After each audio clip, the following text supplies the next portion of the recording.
Hoje nós teríamos a visita da Marini de Mirassol, que é nota 1000.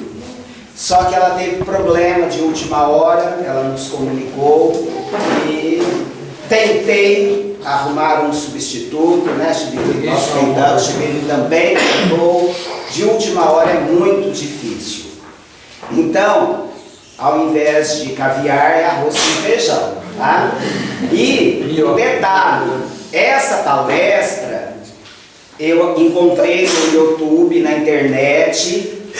Bibi vai filmar, mas se vocês quiserem assistir a uma boa palestra, não assistam a minha, assistam a principal, que é a do Dr. Décio Iandoli Júnior. Podemos tudo embora. Podemos tudo embora. Então. Praticamente. Se vocês tiverem que indicar a alguém, não indiquem a minha. Por quê? Porque, na verdade, ele é a fonte, ele é doutor em medicina. Doutor, ele fez mestrado, ele fez doutorado, é um pesquisador no campo da doutrina espírita, enfim. Eu sou um pequeno discípulo do que ele tem para nos passar. Estudei bastante, não é a minha área, né? Biologia não é a minha área, mas eu vou passar o que eu disser, direi com certeza, porque eu estudei. Mas a fonte maior é ele, tá? Então qual é o tema de hoje? O conceito de saúde. O que é saúde? Para podermos falar sobre saúde, nós temos que recorrer a dois paradigmas. O que são paradigmas? É aquilo que é vigente, é o combinado. Por exemplo, o cientista, ele pesquisa o quê? O espírito? Não. O cientista, normalmente, ele busca o conhecimento da matéria. Esse é o paradigma materialista. O paradigma espiritualista é quando nós nos preocupamos com a mente, com a alma, não só com o corpo físico, não só o biológico, mas a medicina tradicional, a medicina ensinada nas universidades, é materialista. O paradigma é materialista. Por quê? A grande preocupação é conhecer a célula, o tecido, o sistema, cada órgão que compõe os sistemas. Essa é a grande preocupação nas universidades, conhecer a matéria, estudar a matéria, né? Investigar a fundo tudo que se relaciona à matéria. Por isso, essa abordagem materialista, que foi necessária durante os últimos séculos. Por que necessária essa abordagem materialista em todos os campos do conhecimento humano? Porque não se conhecia a matéria. Hoje, os estudiosos não estão mais preocupados com o tecido em si, né? O tecido que constitui os órgãos. Hoje, eles já estão analisando a célula, a molécula que vai formar a célula, os átomos que formam a molécula. Ou seja, eles estão estudando o micro, o pequeno, o infinitamente pequeno. E o que o homem está constatando, está descobrindo com esses estudos? Que ele terá que chegar a uma causa maior, porque ele sempre busca, a ciência busca a causa de tudo, a origem. Quando não houver mais matéria para estudar, a abordagem passa a ser espiritualista. O homem começa, na definição de vida, de saúde, de vida, ele percebe que só a matéria não consegue explicar a vida. Então, vai-se chegando vagarosamente ao paradigma espiritualista. Então, qual seria a definição, o conceito de saúde?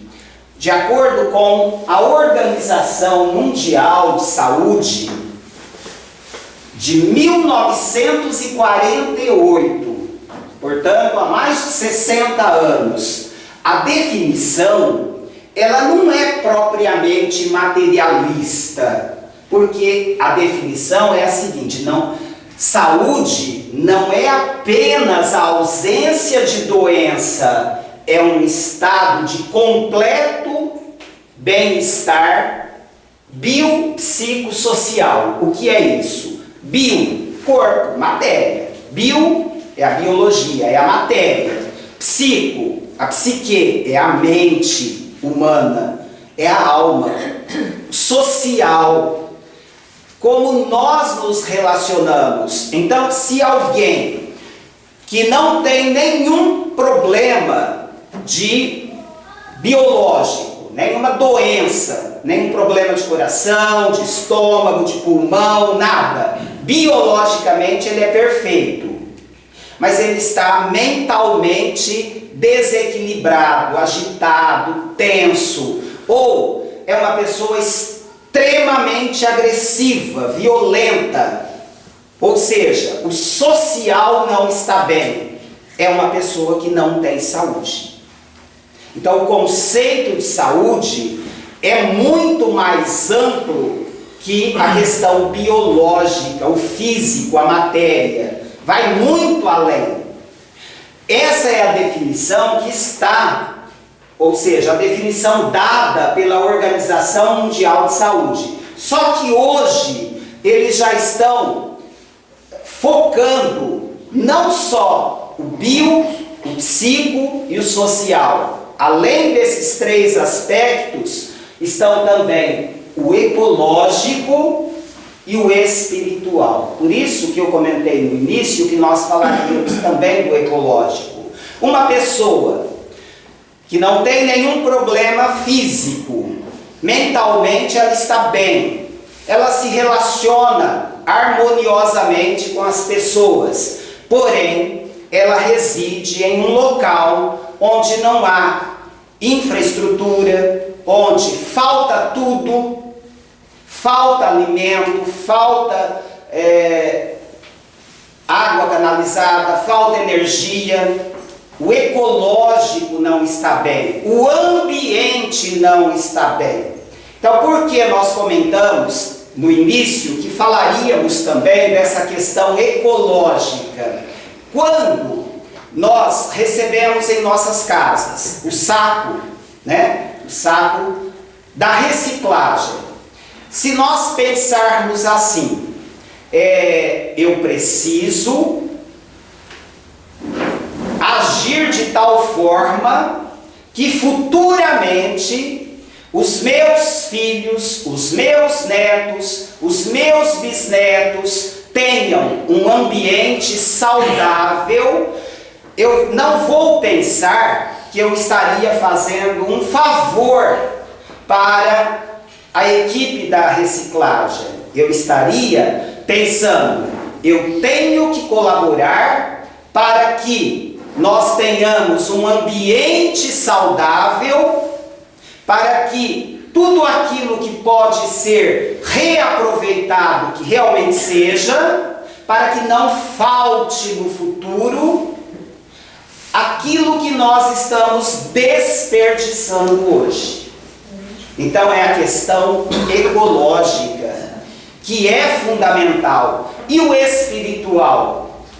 O espiritual é ter fé em Deus. Aliás, não é o rótulo, Não é a crença, não é ser espírita, católico ou evangélico. Não é isso que faz a diferença. É crer em Deus, ter uma fé ativa, acreditar, saber que nós não estamos aqui por acaso, que Deus é amor, que Deus é misericórdia, é justiça, e Ele nos criou para que um dia alcancemos a felicidade plena. E hoje, se eu quiser ter essa saúde, eu tenho que me preocupar com o biológico, com a mente, com as relações sociais, como é que eu convivo em casa, como é que eu convivo no meu trabalho, com as pessoas no meu dia a dia, como são os meus relacionamentos. Se não houver harmonia, eu estou doente. Eu estou doente. Então, tudo isso tem que ser pensado. A questão da higiene no lar, né? E a questão espiritual, a fé em Deus, que hoje já está sendo, por alguns profissionais da saúde, ela já começa a ser abordada de uma forma diferente. Por quê? Porque já existem pesquisas feitas por estudiosos mesmo, nos Estados Unidos, mostrando, e como disse o Dr. Décio, se fossem pesquisas feitas no Brasil, ninguém daria valor. Não que a gente não tenha pessoas competentes, estudiosos, valorosos, mas infelizmente existe essa mania de se valorizar aquilo que não é do nosso país. É um grande mal, mas como ele mesmo comentou, como essa pesquisa foi feita lá, muito bem feita, é verdade, hoje já se valoriza a questão da religiosidade, da espiritualidade. Por quê? Esse pesquisador começou a analisar grupos de pessoas que tinham uma religião, que frequentavam um templo religioso, e pessoas que não frequentavam. Depois de muito tempo de análise, de estudo, de investigação, ele comprovou: as pessoas que frequentam algum templo têm mais saúde, vivem mais, têm menos chances de terem problemas cardíacos, acidente vascular cerebral e muitos outros problemas. Só que depois a investigação dele foi mais funda, né? Ele buscou outros recursos, outros grupos. Ele pegou apenas aqueles que frequentavam os templos religiosos e começou a analisar as diferenças. Ele comprovou também que aqueles que só iam para cumprir tabela, ou seja, a esposa pedia, você precisa ir, você tem que buscar uma religião, então ele ia meio que forçado. Este costumava ter os mesmos problemas que os outros que não frequentavam. Então ele chegou à conclusão de que não é vir à casa espírita, ir à igreja católica, ir a um templo evangélico, é a fé intrínseca, porque aí esse pesquisador fez uma diferenciação: fé intrínseca e a extrínseca. Intrínseca é a que vem de dentro, intrínseca. Então aquele que vai a um templo religioso porque ele realmente tem fé em Deus, ou seja, a fé intrínseca, ele vai com amor, ele confia e ele tem essa qualidade de vida melhor. Aquele que vai porque a esposa pediu, porque socialmente é bonito, as pessoas preferem ser consideradas cristãs, né? Poucos gostam de ser chamados de ateus. Então, embora ele não acredite muito em Deus, ele vai porque a maioria frequenta. Esse tem poucos benefícios, ou quase nenhum, porque não tem a fé verdadeira, a fé intrínseca.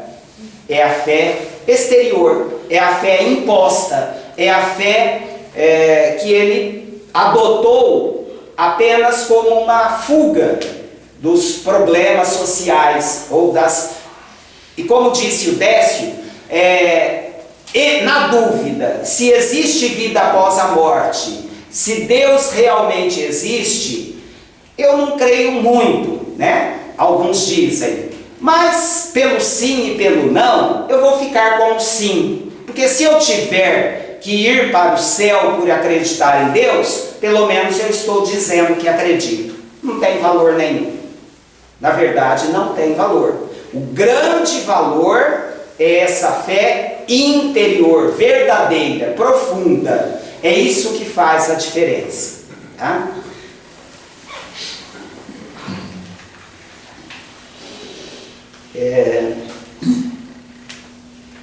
Como eu disse, né, no início, eu tenho que recorrer à fonte, porque foi ontem à noite, hoje, que eu pude assistir novamente e preparar o que eu estou falando aqui, né? Então, ele deu um exemplo assim: a pessoa vai ao médico porque ela está sentindo uma dor no estômago, ou uma dor forte na cabeça, né? Cefaleia, ou uma enxaqueca, seja lá o que for. Ele vai ao médico, a consulta, os exames, o médico pede tudo o que é possível, e quando ele chega, o médico diz assim: você não tem nada. Por que o médico disse isso? Pelos exames, biologicamente, ó, o paradigma materialista, biologicamente, fisicamente, organicamente, ele não tem nada. Não deu nenhum problema no exame de sangue, né, Rosângela? Nenhum problema nas fezes, na urina e outros exames que foram feitos mais aprofundados. Você não tem nada. Mas como, doutor? Eu estou sentindo. É psicológico. Se é psicológico, tem alguma coisa, disse ele. Tem alguma coisa. Então, não se pode dizer, não é nada, você não tem nada. Qual seria então a conduta? Ouvir esse paciente.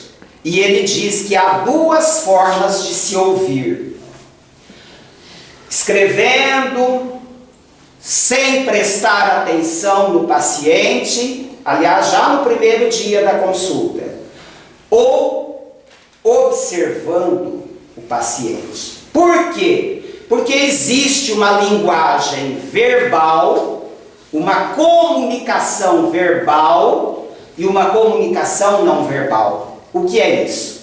A comunicação verbal é o que o paciente está dizendo que sente. É a verbal. E a não verbal? Como ele está se comportando? O corpo fala. A expressão fisionômica fala. Os movimentos do corpo falam. E o bom profissional faz essa análise e já percebe onde estaria o problema daquele paciente. E aí ele faria uma outra sondagem. Como você está no seu dia a dia? Você está bem? No seu trabalho? com os filhos, com a esposa, com os pais. Como é o seu trabalho? Como é a sua vida? Fale sobre você e observe. Fale e ele observa, analisa. Não é para ele? Olha, eu vou te indicar um psicólogo. Há casos em que, disse o Dr. Décio, o paciente recebe a receita. Aliás, foi feito um levantamento no Hospital das Clínicas em São Paulo. E sabem a constatação que chegaram? O que mais existe no lixo do Hospital das Clínicas? Receita. Quem falou? Receita. Por quê? O paciente chega, o médico nem olha para ele. Prescreve qualquer coisa que ele não tem dinheiro para comprar, a questão social, ele joga, vai para o lixo. Então, observemos como a definição da Organização Mundial de Saúde não é materialista, só que ela não é aplicada. Essa definição não é seguida. O médico, a maioria, não são todos, a maioria olha apenas o biológico, orgânico, nada além disso. E olha que são 5 aspectos a serem analisados: o bio, corpo, psico, mente, alma, social, como ele vive, as relações, o ambiente, que é o ecológico, e o espiritual. Quando o foco for nesse sentido, aí sim a medicina será dentro do paradigma espiritualista. Aí sim. Até o momento, não. É uma fase de transição. Poderíamos dizer que é uma fase de transição, mas ainda preponderando o materialismo. Preponderando o materialismo.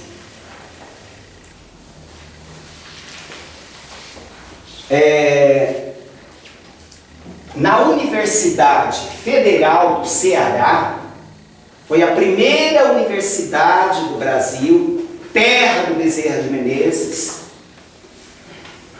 não deve ser por acaso. Lá, nessa universidade, já existe a disciplina no curso de medicina, medicina e espiritualidade. Medicina e espiritualidade. O que se trabalha? Espiritismo? Não. Não. Trabalha-se a fé em Deus, respeitando cada crença, respeitando o católico, o espírita, o evangélico, mas já se trabalha espiritualidade. Por quê? Porque essa pesquisa feita nos Estados Unidos não é o aspecto religioso, é um aspecto científico. Comprovou-se essa questão de melhor qualidade de vida para aquele que crê. Para aquele que crê. Ele comenta, e eu acho que muitos, nós já ouvimos, eu tinha ouvido, conhecia o efeito placebo, mas existe também o efeito nocebo, esse eu desconhecia. O efeito placebo é o seguinte: se a pessoa chega com uma dor de cabeça muito forte e você diz a ela, olha, o médico mesmo, eu vou prescrever e vou te dar um medicamento que é o que existe de melhor no mercado. Você vai, claro, desde que não seja um tumor, desde que não... né, uma dor de cabeça, mas ainda que seja um tumor, vai ter um alívio da dor. Ele toma aquele medicamento que foi feito com água e farinha. Água e farinha. Mas o médico disse, é o melhor remédio do mundo. Ele toma e a dor de cabeça vai embora. Desde que ele realmente confie naquele profissional, no medicamento que ele está passando. Olha como que a nossa saúde não é uma questão só biológica. Olha o efeito da mente. O efeito nocebo, diz ele, é o inverso. Se você der a uma pessoa um comprimido, uma pílula, né, água e farinha, e disser a ela, olha, você vai tomar, só tem um efeito colateral. Você vai ter uma diarreia terrível, mas você deve tomar porque vai aliviar tal dor. A pessoa toma, tem a diarreia. É o efeito nocebo. É a mente. É a mente. Então, isso nos leva a pensar que a nossa vida, né, a definição de saúde e de vida estão muito além da questão material, biológica, muito além. É uma questão espiritual, mente, crença, confiança, né? Tudo isso contribui para que nós tenhamos saúde. A pessoa otimista, ela tem uma recuperação muito mais rápida. Também está provado através dessa pesquisa. Recuperação bem mais rápida. Estou terminando, viu? Interessantíssimo o que a nossa mente pode fazer conosco. Ele comentou, ele mesmo, ele teve uma paciente, esse médico, ele é gastro, né? E quando ela o procurou pela primeira vez, ela disse assim, doutor, eu tenho câncer de estômago. Mas como a senhora tem câncer de estômago?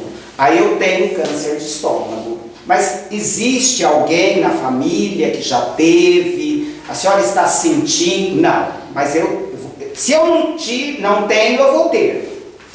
Parece que ela queria ter o câncer de estômago. Fez todos os exames. Não, a senhora não tem câncer de estômago. Encaminhou para o psicólogo, orientou, porque ele tem essa formação. No ano seguinte ela volta. Repete os exames, nada. Passados 5 anos, ela voltou e aí ela tinha realmente o câncer de estômago.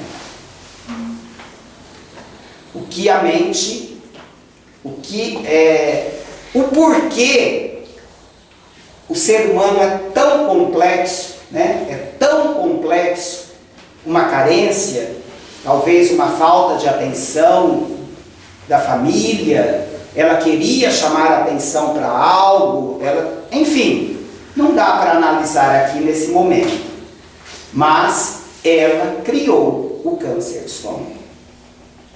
Ele relata que foi paciente dele. Então, isso nos prova o quanto nós podemos, através da mente, seja para a nossa harmonia ou desarmonia, para o nosso equilíbrio ou para a enfermidade, o desequilíbrio, a desorganização, né? Orgânica, mental, espiritual.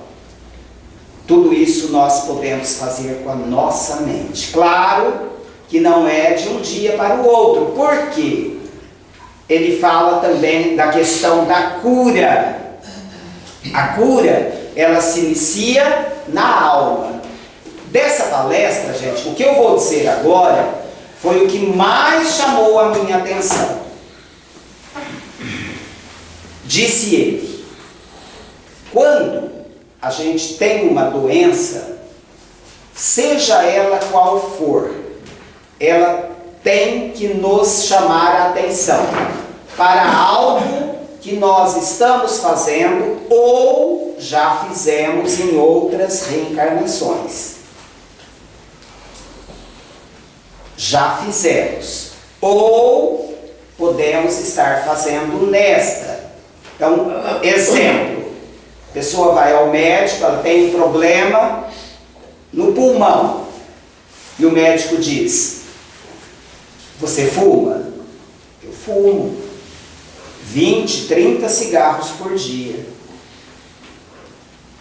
Você tem que parar de fumar. O problema no pulmão já é o alerta para algo que ele está fazendo. Esse é um exemplo fácil.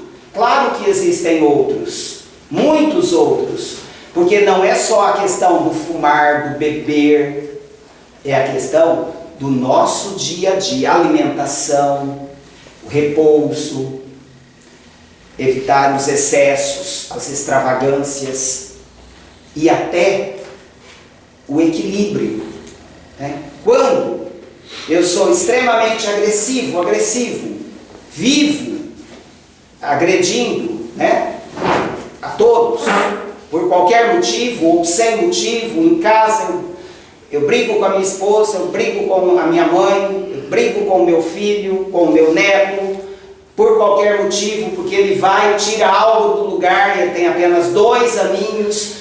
Esse excesso vai gerar problema físico com o tempo. Por quê? Porque a lesão começa no perispírito, que é o corpo fluídico, e chega ao corpo físico.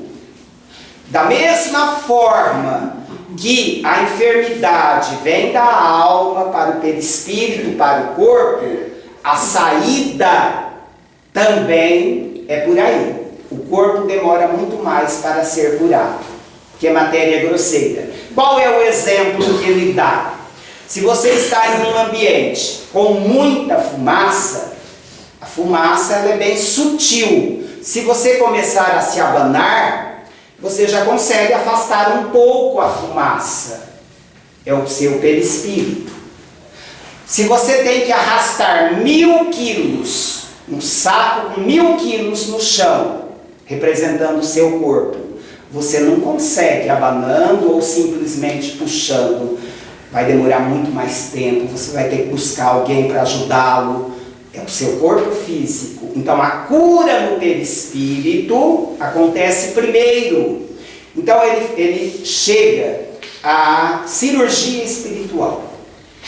Então ele diz assim: a pessoa busca a cirurgia espiritual, e ele chama isso de tratamento complementar necessário que nós devemos buscar. Só que ele diz o seguinte: que o nosso foco seja no sentido de entender o mecanismo da doença, buscar aquele tratamento, mas que a minha alma comece a ser curada, o meu perispírito.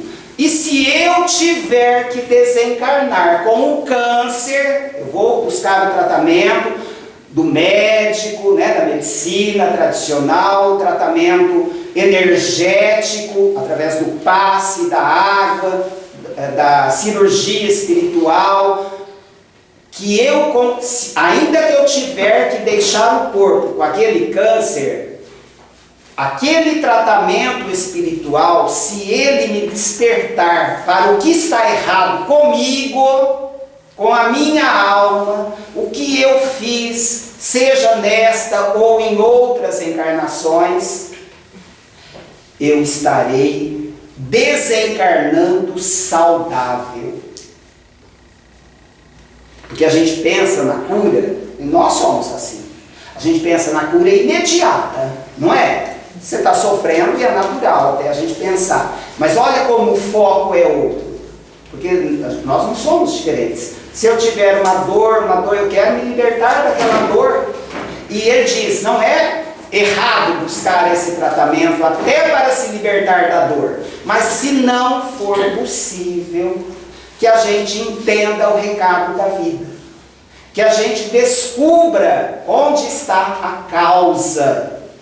Lembram que eu comentei daquele, aliás, acho que eu comentei só no estudo, de uma amiga que é funcionária do Alice César, é a Eliana, né, que perdeu os 3 filhos num acidente. A Eliana é uma funcionária da secretaria do Alice que está afastada já há algum tempo, e eu a encontrei há poucos dias passando por uma perícia, e na verdade ela vai se aposentar porque com menos, um salário bem menor, né, porque o Estado não está nem um pouco preocupado, né, é materialista mesmo, e ao extremo, não considera nem biológico, né. Essa companheira, essa amiga, há alguns anos, ela perdeu os 3 filhos em um acidente. Ela morava em Votuporanga, era uma menina de 15 anos, eu me lembro bem.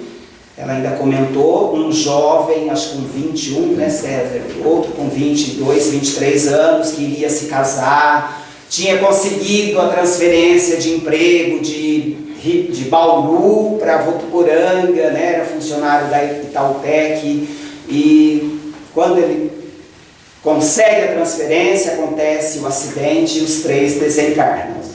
Pouco tempo depois, o marido teve um câncer.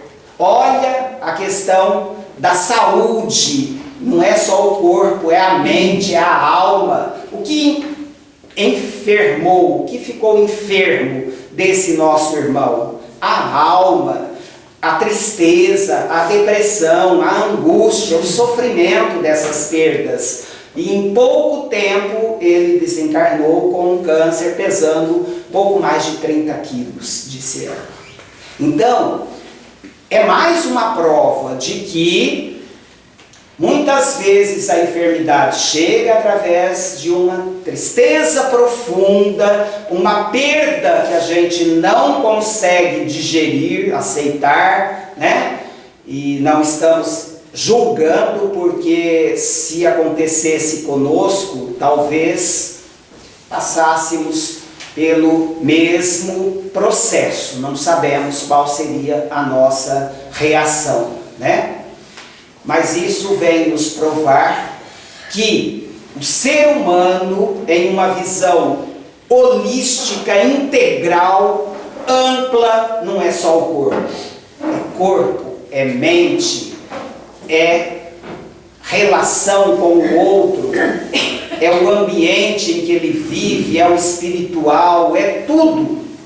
É essa visão que nós precisamos ter do ser humano, do outro.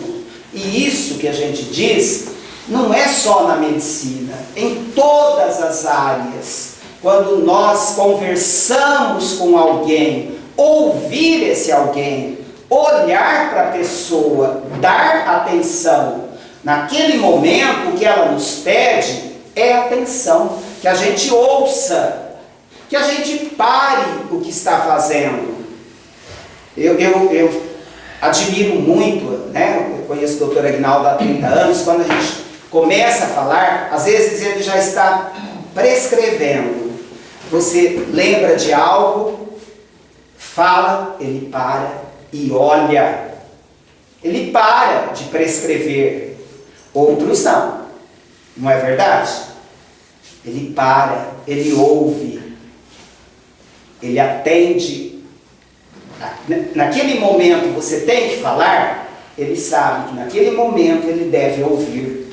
E ouvir não é realmente dar atenção. Isso é ouvir, né? É o cuidado que nós precisamos ter também no nosso dia a dia, né?